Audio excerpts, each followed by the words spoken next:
What's up, guys? Welcome back to the channel. I've got a little toy that I got about 2 months ago. You guys have never seen it before because it doesn't have something cool on it, and that's why I've never done it, because it's not as exciting to ride. But today we're going to be installing an exhaust. I've been waiting for this thing for, I don't know, a week now. Really excited to put it on. It should make it sound really good. So the idea was, because these exhausts on this bike are so stupid expensive, I bought the cheapest one. All right, so this is an exhaust that I got off of eBay. It was 160 bucks, which is stupid cheap. The pictures looked really good, but basically what it is an off-brand kind of fake Austin Racing, which is probably one of the best exhausts that you can get for the bike. So I'm really hoping it's gonna be high quality.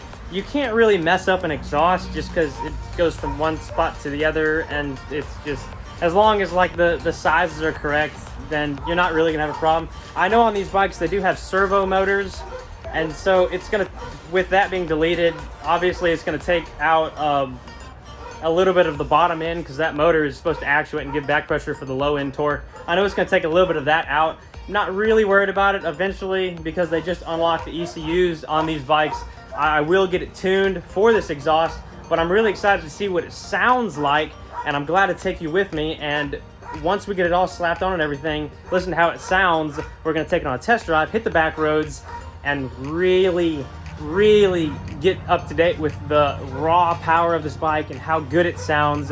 So I guess let's go ahead and start cracking this open and get to it. It's got to be the dullest scissors. Okay, so for 160 bucks from China, it only took it just a couple of days to get here.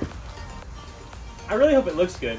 I hope it's not like completely raunchy, but for 160 bucks, I mean, I really don't know what to expect. I've looked at a couple YouTube videos on what these are supposed to, apparently they're supposed to sound really good. I mean, you can't really mess up an R1 exhaust. They just sound super throaty as it is, but hopefully it'll open it up a little bit. I really don't think we can mess this up, as long as it looks good. If it looks horrible, then I'm kind of disappointed. But I guess we're gonna start off with the actual tailpipe, which is tiny.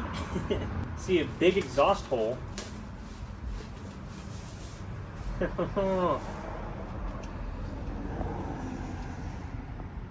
Not bad, not bad. The welds are extremely tiny, actually. That's not horrible quality. It's got some good weight to it. It's got a really nice tip on there. I'm actually kind of excited now. That doesn't look bad at all. This is where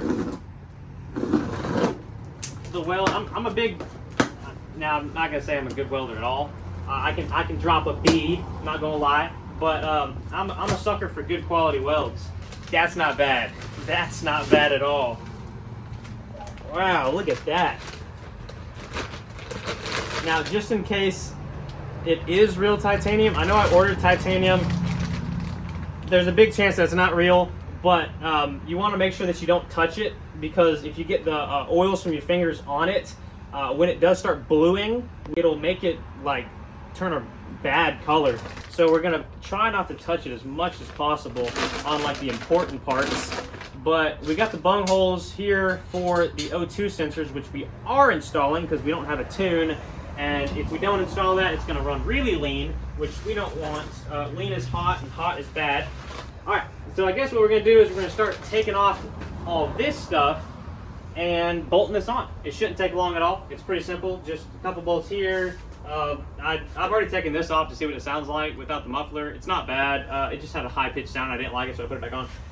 But just unbolt the muffler. There's 2 bolts there and there. Probably take that off. We're gonna have to take these cables for the servo motor off. And then I didn't get a servo buddy, so we're just gonna keep the servo plugged in, but we're gonna take the cables out and then take this huge cap off the bottom of this thing. Slap that new exhaust back on, take all that off, and see how it sounds. But first, let's crank it up real quick, because I want y'all to hear what it used to sound like, or what it still sounds like now, but what it's not gonna sound like here in a minute.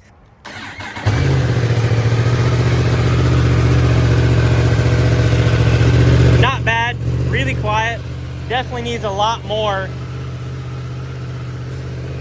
My biggest pet peeve with stock exhaust is when you have the stock exhaust on there, you hear a lot more of the engine, which I don't like engine noise, like the valve flutter, and just, you know, you got a lot of metal parts inside of the engine moving around, and I hate hearing all that stuff. And it has a lot of, like, you can hear the valves and stuff, which I don't really like. It has no throat to the motor, which is really why I wanted to do this, just to give it, you know, that really nice dark R1 sound and kind of drain out some of that motor noise and some of that clunking that it has. Anyways, let's get to it.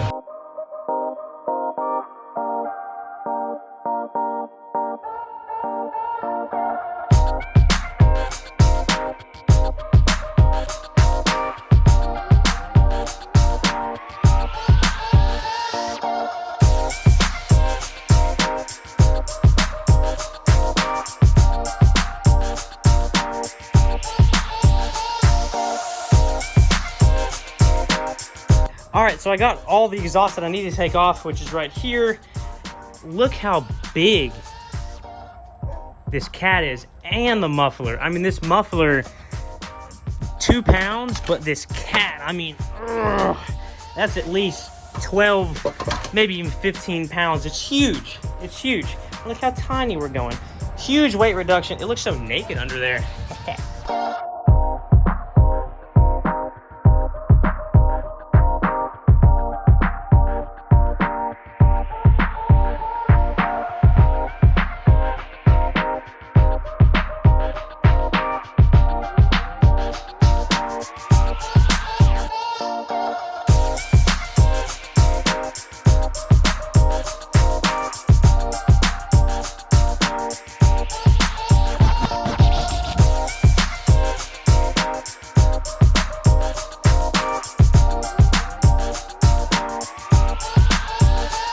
Okay, so here is the finished product.